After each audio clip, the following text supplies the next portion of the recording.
Las Vegas Raiders quarterback Derek Carr had a rough game against the LA Chargers. In fact, he had one of the worst games of his career, throwing a career high in interceptions with 3. But is this a reason to write Derek Carr off for the whole season? And is this game entirely on Derek Carr? Josh McDaniels made some decisions in this game that left fans scratching their heads. We're gonna get into what went wrong in this game and how the Raiders can move forward. We hit a record with subscribers last video, so click that subscribe button and let's see if we can get to 27,000 subscribers. Derek Carr has already admitted that he was way too aggressive in this game. I'll be better about making too aggressive decisions when I don't have to. You know, that's really what it came down to, is me forcing the ball to my guys and in moments where I didn't need to. To be honest, as an 8-year veteran, Derek Carr should not be dealing with this issue right now, but he is operating with a new offensive scheme and a wide receiver who he hasn't played with for some time. But mainly, these interceptions are on Derek Carr. And these were the key reasons why the Raiders were knocked out of this game, and surprisingly enough, the Raiders were still within 5 points of winning this game. And the first pick came on the throw to Darren Waller, intercepted by Drue Tranquill. And Derek Carr is facing some pressure. Jermaine Illuminor and Lester Cotton, they are both encroaching in on Derek Carr, but Derek Carr is still able to get this throw off. And what he does and what he admits in the presser is that Hunter Renfrow was wide open here on 2nd and 13. You know, like the one I forced to Darren down the middle, Hunter ran a great route.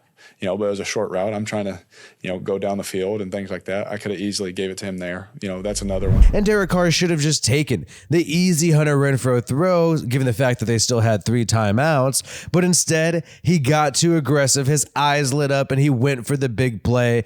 And it just wasn't open. You see Drue Tranquill right there and another defender. The only way this is open is if Derek Carr is able to throw it a little further, But instead, he underthrew it, creating an easy interception. And this next pick came in the 4th quarter on 2nd and 2, have 3 timeouts, only down by 2 possessions. You still got a shot. And Derek Carr, yes, he's facing a little bit of pressure. Mack is encroaching in with Colton Miller right here, but instead of hitting Davante Adams wide open right here on this comeback route, the only player nearby is Kenneth Murray, who's covering Josh Jacobs. If Derek Carr hits Davante Adams on the outside, that does look to be open, but instead he tries to hit Hunter Renfrow on the drag route, and it's just a great play by Bryce Callahan. And quite frankly, the ball is delivered a little late, allowing Bryce Callahan to have some time to jump right in front of it. And the amount of velocity on this pass, you see Derek Carr kind of has to throw it over Colton Miller right here. Not a lot of power behind it. It takes a little while to get there, allowing for an easy interception for Bryce Callahan. And this is a situation where Derek Carr should have just taken a sack. I mean, if it's not there, you don't see Davante Adams, just take the sack. It's 2nd down. We can't be that aggressive. So this second pick came at 13:20 left in the 4th quarter. Derek Carr is going to have Davante Adams open right here. Man, this could have been money. This could have been a big touchdown, but instead, this ball is underthrown. And what's really unfortunate about this is Derek Carr had some time. He had some time. Yes, he had to step into the pocket a little bit to get this ball off, but he had a shot, and he was just really not able to estimate how long he had to throw this football, and it's just underthrown. Davante Adams, I still believe with the situation, and he recognizes this in the press conference, he could have fought a little bit to make this an incomplete pass. He kind of has his hands in the air right there. Maybe isn't completely aware of the situation, but even he admits could have fought back. Yeah, I mean, I definitely could have made a better play on that. I kind of wanted to wait and let it, drop into the basket. And I mean, that guy made a great play. He kind of fell off of the corner late and ran back there. I didn't think he would get there that quick. And then he made a good play. But I could have helped Derek out on that for sure, coming back to it, And made this a situation where it's an incomplete pass, and then we have 2nd down, and we still have an opportunity to score. We were in good field position there at the 50-yard line, but unfortunately, just one mistake. And it's good to see where Derek Carr's heart is. Where is Derek Carr's heart? Trying to be aggressive, trying to make some plays, trying to air it out deep. He just was not able to execute. But the fact that, hey, he's not being check down Charlie, maybe he's being a little too crazy, and maybe we need check down Charlie to succeed. So those mistakes were clear by Derek Carr, but then we also have the sacks to reconcile with, and we have the fact that in this game, it just did not feel like many receivers were schemed open for the Raiders, and you got to put that on head coach Josh McDaniels, who, according to everybody in the world, he's apparently an offensive genius, but we didn't really see a genius in this game at all. On 3rd and 2, when the game is tied in the second quarter, and you have 8 men in the box right here, what does Josh McDaniels decide to do? Unfortunately, he decides to hand the ball off inside to Brandon Bolden, and of course it is stop short, and the Raiders have to punt the football. And I just thought this was an odd decision by Josh McDaniels. Yes, I know you like Brandon Bolden. He had a really great touchdown reception in this game, but you know, when you're running the football, you should have somebody like Josh Jacobs when you're running inside, short yardage situation. Brandon Bolden, a great pass catching back, and you know, I think that's how he should be utilized. And if they're crowding the box, this defense with 8 men,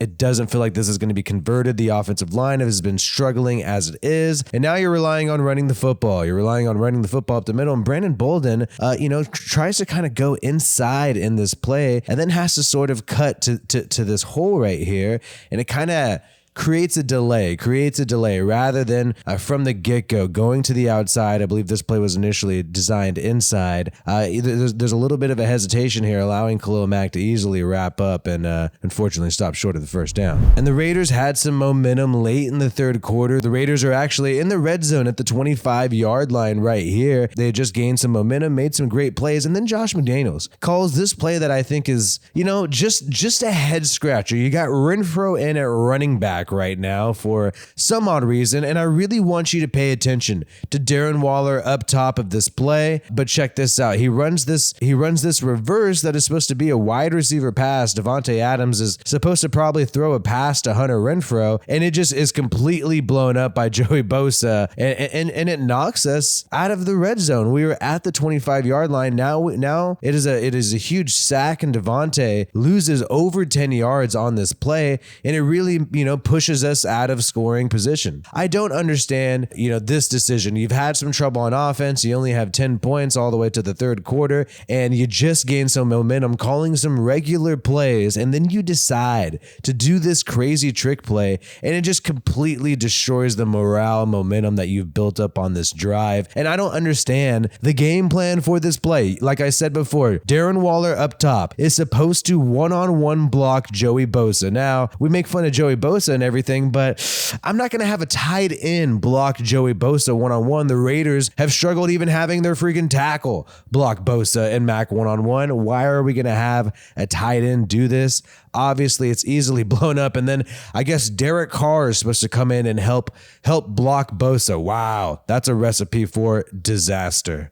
And I will say, I do not think the O-line was entirely bad in this game in terms of pass protection, especially on the right side. I think Jermaine Illuminor and Thayer Mumford, given the situation, were actually not as bad as I thought they were going to be. And Josh McDaniels himself in the press conference said that, hey, he didn't think the offensive line was too bad, and he thought many of the sacks were coverage sacks. I'll say, I think, I know what the ultimate sack number was. I thought we did a decent job in many ways of just, giving ourselves a chance to get the ball out on time. And then, when we ended up having to hold the ball, some of that was based on the coverage. I thought they did a good job, changed up a lot of different things in the secondary, forced us to hold the ball a little bit. So the problem was the Chargers were able to sack the Raiders because nobody was open, and there were tons of coverage sacks. My problem with this is, why weren't people open? Why did Josh McDaniels decide to have plays take so long to develop? Why are we going with all these medium and deep routes in a game where we have a rocky offensive line going up against two decent pass rushers? This creates a situation where we need time in order for the play to develop, and Derek Carr unfortunately did not have that much time. Yes, he had enough time, 3 to 4 seconds if we were doing a quick pass. If we were doing a 3-step drop, quick pass, yes, Derek Carr had the time. But if we're going deep, we see this play action here where Josh Jacobs tries to cut this pass rusher right here and not able to do a successful chop block here. And unfortunately, Derek Carr just doesn't have that extra millisecond to make a deep throw. You can see Derek Carr's eyes looking deep, and you can see also that, within 10 yards doesn't seem to be a receiver there. Seems like every route was intended to be deep, and I don't know if that was exactly the right decision in this game. This is another example of this sack where Jermaine Illuminor is trying to block Khalil Mack, and then he just sort of falls on top of Derek Carr. I mean, we don't have the all 22, to be honest, and we're going to get a little deeper into this later into the week, but when you look at all these routes, you don't see somebody available until some time, and you also don't see a check down. Look, I like having a safety valve. I like having a running back checking down right there in case all these deep routes are covered, giving your QB a safety valve. Give him a little Jalen Richard, right? That's what Jalen Richard used to do great. Be a little check down safety valve for Derek Carr. Another example, this is before the pick. Look, the Raiders do a decent job blocking. You see Khalil Mack going up against Colton Miller. Brandon Bolden is able to give him some support, and you have 1,000, 2, 1,000, 3, 1,000. So you have 3 seconds, but Derek Carr tries to escape right now, and obviously he gets sacked. But at these 3 seconds, there's only one guy. There's only one guy that's really an option short for Derek Carr, and that is Darren Waller. Right here. And unfortunately, Drew Tranquil is able to cover Darren Waller. Now look at this. If Derek Carr